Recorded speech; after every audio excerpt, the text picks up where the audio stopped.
ஐயா வணக்கம். ஐயா வணக்கம். ஐயா வணக்கம். நான் உங்கள் டிகேவி ராஜா. வணக்கங்கய்யா, சொல்லுங்க. சொல்லுங்கய்யா, நிகழ்வுகள்லாம் எப்படி போயிட்டு இருக்கு? அமைப்போட நிகழ்வுகள் நான் சிறப்பாக போயிட்டு இருக்கேங்க. ரொம்ப சந்தோஷம்.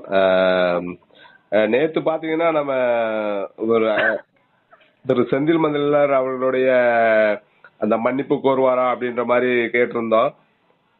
அதை தொடர்ந்து பல்வேறு அமைப்புகள் அவர் மீது புகார் அளித்திருக்கிறார்கள். அவர் மீது இதுவரை காவல்துறை நடவடிக்கை எடுத்திருக்கிறதா ஐயா?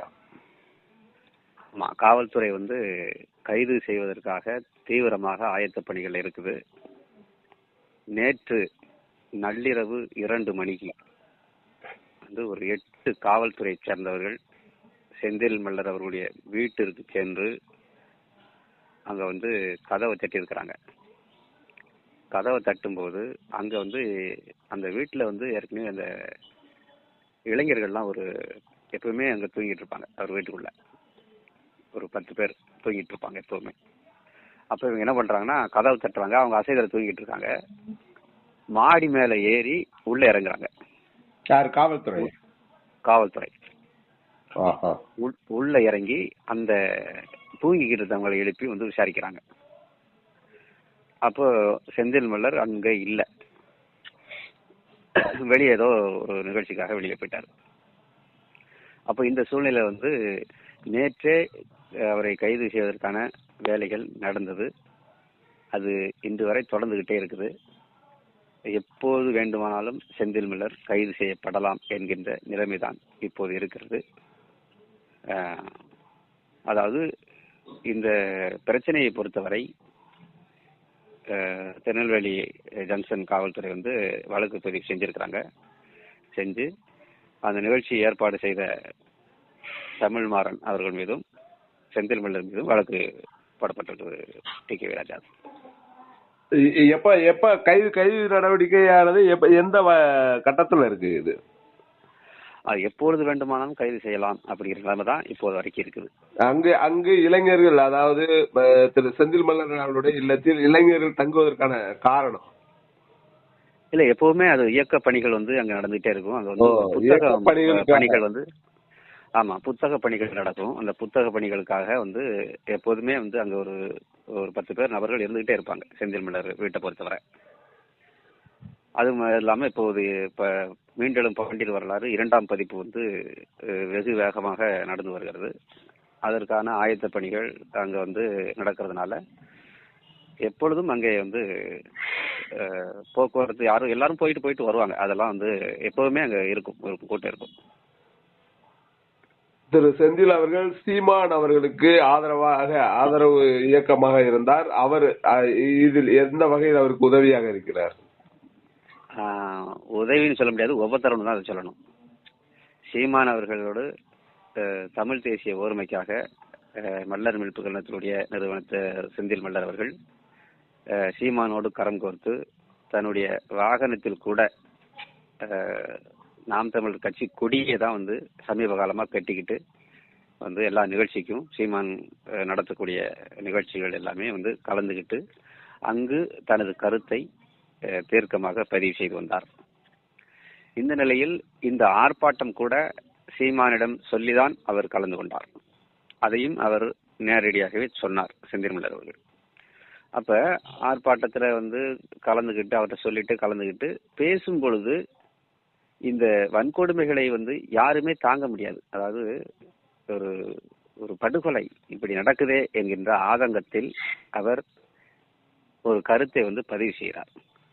அப்போ அந்த கருத்தில் உண்மை இருக்கிறதா இல்லையா, அது வரலாற்றின் அடிப்படையில் இருக்கிறதா இல்லையா என்பதை ஆராயாமல் போகிற போக்கில் ஒரு சமுதாயத்தை ஒரு தலைவரை அவதூறு பரப்பிவிட்டார், இது தமிழ் தேசிய ஓர்மைக்கு இது சதி என்றெல்லாம் சீமான் தன்னுடைய அறிக்கையில சொல்லியிருக்காரு. அதெல்லாம் காமெடியா இருக்குது. அந்த அறிக்கையெல்லாம் பார்க்கும்போது அது சீமான் எழுதவில்லை என்பது நமக்கு புலப்படுகிறது. யாரோ எழுதுறாங்க, சீமான் பேர்ல எழுதுறாங்க. அப்ப இதை இப்படித்தான் நம்ம பார்க்க வேண்டியிருக்குது. அப்போ இந்த அறிக்கையின் பின்புலத்தில் ஒரு சாதிய கும்பல் இருக்கிறது என்றுதான் அதற்கு பொருள். என்ன செஞ்சிருக்கணும்? சீமான் அவரு ஆதாரம், நீ பேசியிருக்கியா, ஆதாரத்தை காட்டுங்க என்று கேட்டு வாங்கி இவரும் பொது வெளிகளில் பேச வேண்டும். ஒரு உண்மையை பேச வேண்டியது தானே ஒரு இயக்கத்தினுடைய கடமை, பொறுப்பு. நீங்கள் போலியாக ஒரு கட்டமைப்பை உருவாக்கி இருக்கிறார்கள் என்று ஒரு குற்றச்சாட்டை செந்தில் மல்லர் அவர்கள் வைக்கிறார். அப்போ தம்பி இது சரியா, அதுக்கு ஆதாரம் இருக்கிறதா என்று சீமான் அவர்கள் கேட்டு அந்த ஆதாரத்தை பெற்று அதற்கு அப்புறம் தான் நீங்க நடவடிக்கை எடுக்கணும். அப்போ உடனடியா ஒரு கண்டன பதிவு நீங்க போடுறீங்க அப்படின்னா இது ஒரு இயக்கமா இல்ல இது அதான் ஏற்கனவே இப்போ நான் இப்போ கூட சமீபத்தில் கூட பதிவு செஞ்சிருந்தேன்.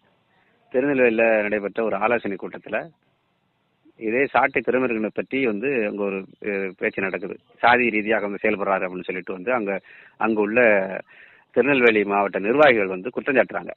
அவர் வெளிப்படையாகவே சொல்றாரு ஒரு சாதியை சார்ந்தவர்னு சொல்லிட்டு.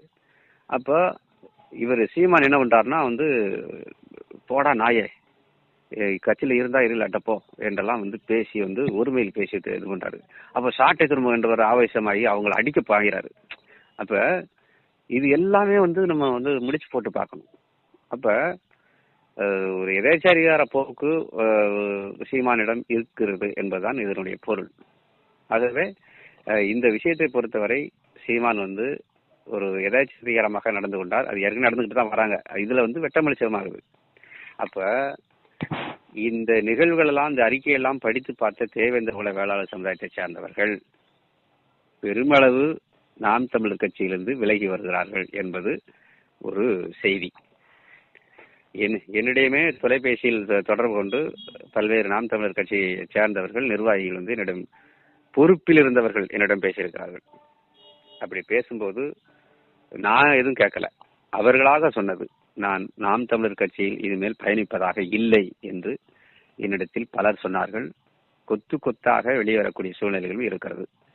பரமக்குடிய ஒரு 50 பேர் மொத்தமாக வெளிவந்திருக்கிறார்கள் என்று எனக்கு சமீபத்திற்கு செய்தி வந்தது. அப்போ இப்படி இந்த கண்டன அறிக்கையை ஒரு பெரும் புகைச்சலை நாம் தமிழர் கட்சிக்குள் ஏற்படுத்தி இருக்கிறது. அதாவது ஒரு குறிப்பிட்ட சமுதாயம் நாம் தமிழர் கட்சியில் ஆதிக்கம் செலுத்துகிறதா என்ற கேள்வியும் அது எழுப்புகிறது. எப்படி ஜெயலலிதா அவர்களை ஒரு மூலதனமாக வைத்து அல்லது ஒரு முன்னணியில் வைத்து பின்னே ஒரு சாதி வெறி கும்பல் இயக்குச்சோ அது போன்று சீமான் செயல்படுறா என்ற சந்தேகத்தை இது ஏற்படுத்தியிருக்கிறது இந்த அறிக்கை. ஆகவே இந்த அறிக்கை ஒரு மோசமான அறிக்கையாகத்தான் நம்ம பார்க்க வேண்டியிருக்குது.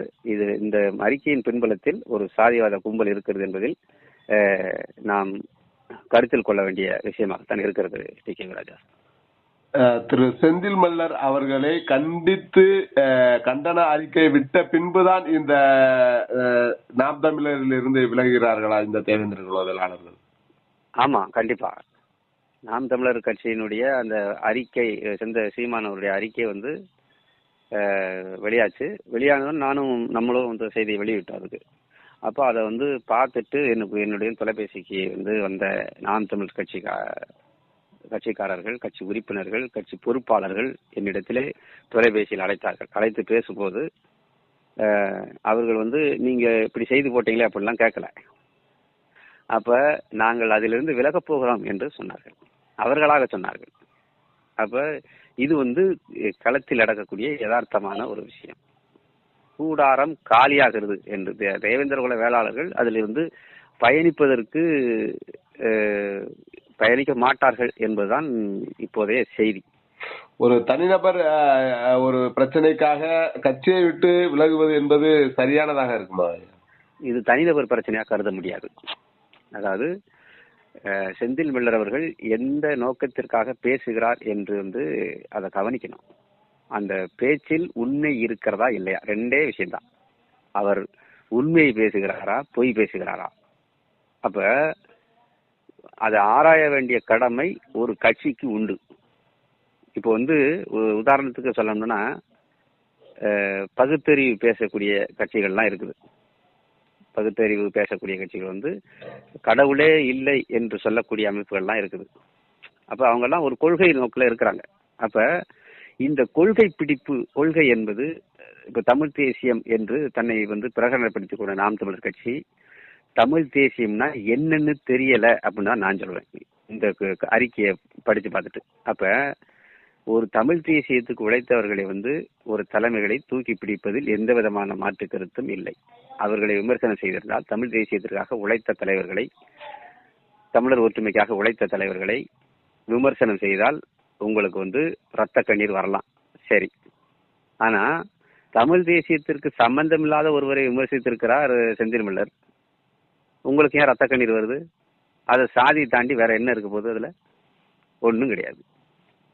இப்ப முத்துராமலிங்க தேவர் நான் வெளிப்படையா சொல்றேன், அவர் இந்திய தேசியத்தை ஆதரிக்கக்கூடியவர் இல்லையா? தேசிய தலைவர்னு சொல்றாங்க இல்லையா? இந்திய தேசியம் ஒண்ணு இருக்கா? இந்திய தேசியத்திற்கு எதிரான ஒரு கொள்கை தான் தமிழ் தேசியம். இது சீமான் தெரியுமா தெரியாதா? அப்ப தமிழ் தேசியம்னு நீங்க பொத்தம்பதமா வச்சுக்கிட்டு காமராஜர் தமிழ் தேசியம் எங்கேயாவது பேசியிருக்கிறாரா? நீங்க என்ன பண்றீங்க? காமராஜர் அப்பா அப்படியாண்டார். என்ன தமிழ் தேசியத்திற்கு எதிரானவர் காமராஜர். அவர் இந்திய தேசத்தை ஆதரிக்கக்கூடியவர். கொள்கை வேறு, நபர்கள் வேறு இல்லையா? அப்ப அந்த அடிப்படையில தான் ஒருவரை எதிர்ப்பதும் ஒருவரை விமர்சிப்பதும் எந்த அடிப்படையில இருக்கணும்? கொள்கை அடிப்படையில இருக்கணும். அப்ப தமிழ் தேசியத்திற்கு சம்பந்தமில்லாத ஒருவரை விமர்சிக்கும் போது உங்களுக்கு ரத்த கண்ணீர் வருகிறது என்று சொன்னால் நீங்கள் அந்த கொள்கையில் இல்லை என்று பொருள். திரு செந்தில் மல்லர்கள் அவ்வாறு கைது செய்யப்படுவாரே ஆனால் எந்த வழக்கு, எந்த ஒரு குற்ற பின்னணியில கைது செய்யப்படுவார்? பெருசாலாம் இதுல வழக்கெல்லாம் போட முடியாது. அந்த இது பெரிய தேச துரோக வழக்கெல்லாம் இதுல இல்லை. அவர் அப்படியும் பேசல. அப்படி நான் அவர் நேற்று அவரிடம் பேசிய போது அவர் ஒன்றை தீர்க்கமாக சொன்னார். வழக்கு போடட்டும், பார்த்துக்கிறோம். நம்ம வழக்கு நீதிமன்றத்தில் விசாரணைக்கு வரும் பொழுது அது உண்மை ஆதாரத்தை நான் எடுத்து வைக்கும் போது என்னை ஏன் கைது செய்ய போகிறார்கள்? நான் விடுதலை தான் ஆவேன்.